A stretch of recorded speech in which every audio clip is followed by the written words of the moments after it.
रमा एकादशी का व्रत बहुत फलदायी माना गया है। इस दिन भगवान विष्णु की पूजा का विधान है। पंचांग के अनुसार एकादशी प्रत्येक माह शुक्ल पक्ष और कृष्ण पक्ष के 11वें दिन मनाई जाती है। पंचांग के अनुसार इस बार यह उपवास 28 अक्टूबर को रखा जाएगा। ऐसा कहा जाता है कि इस व्रत को करने से सौभाग्य की प्राप्ति होती है, साथ ही घर में कभी धन धान्य की कमी नहीं रहती है।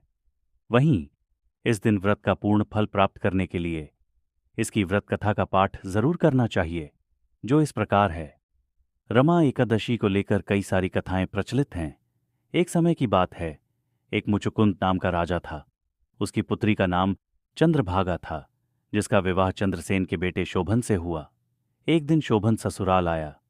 रमा एकादशी से एक दिन पहले राजा मुचुकुंद ने पूरे नगर में यह घोषणा करा दी कि कोई भी व्यक्ति रमा एकादशी के दिन भोजन ग्रहण नहीं करेगा, जिसे सुनकर उनका दामाद परेशान हो गया है।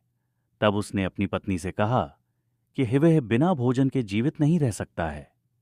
रमा एकादशी व्रत के पुण्य प्रभाव से शोभन को मंदराचल पर्वत पर सुंदर देवपुर प्राप्त हुआ।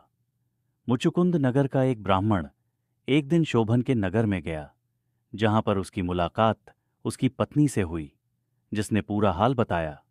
उसने पूछा कि ऐप ऐसा नगर कैसे मिला।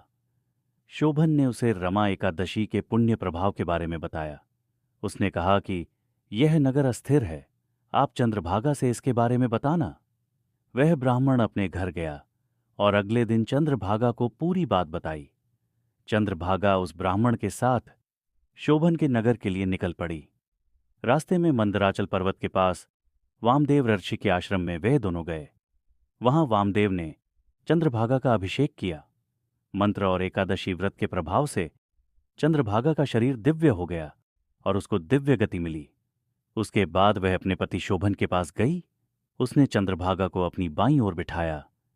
उसने अपने पति को एकादशी व्रत का पुण्य प्रदान किया, जिससे उसका नगर स्थिर हो गया।